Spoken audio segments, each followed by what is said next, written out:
যদি জীবনটা বিলাতে চাও, যদি রক্ত ঝরাতে চাও, যদি জীবনটা বিলাতে চাও, যদি রক্ত ঝরাতে চাও, দিনের পথে খোদার রাহে জীবনকে বিলিয়ে দাও, যদি জীবনটা বিলাতে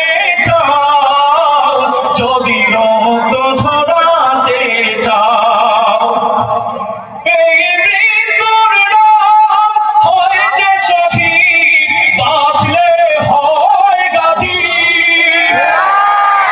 ও পথে মরলে মহান প্রভু আল্লাহ থাকেন রাজি। ঠিক কিনা? আল্লাহ রাস্তায় মরলে মৃত্যু হয়, মৃত্যুটার নাম কি হয়? শহীদ। বাঁচলে কি হয়? রাজি আছি ইনশাআল্লাহ। আওয়াজ করে বলেন রাজি আছি ইনশাআল্লাহ।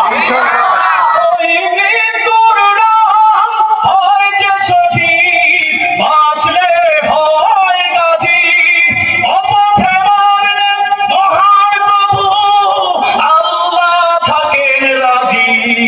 ময়দানেতে লড়াই করে জান্নাত ক্রয় করে নাও, যদি জীবনটা বিলাতে চাও, যদি রক্ত ঝরাতে চাও।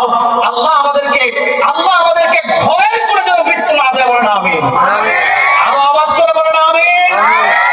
অনেক পীর বুজুর্গ দেখবেন শুধু তাসবিহ টিপাকে দিন মনে করে। আছে? সবাই জোরে বলতে হবে আছে।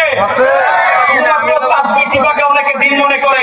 না ভাই, তাসবিহ টিপার নাম শুধুমাত্র দিন না। আমি বলতেছি না যে তাসবিহ টিপা খারাপ, এটা বলতেছি না।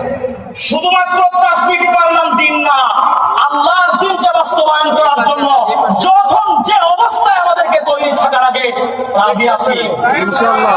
আহমদ শফি রহমাতুল্লাহ আলাইহি 13 সালে ডাক দিয়েছিলেন নাস্তিকবাদের বিরুদ্ধে। আবারও যদি উলামায়ে দেওবন্দ আমাদেরকে আমাদের জীবন বিরানোর জন্য রাস্তায় ডাক দেয়, কারা কারা শহীদ হওয়ার জন্য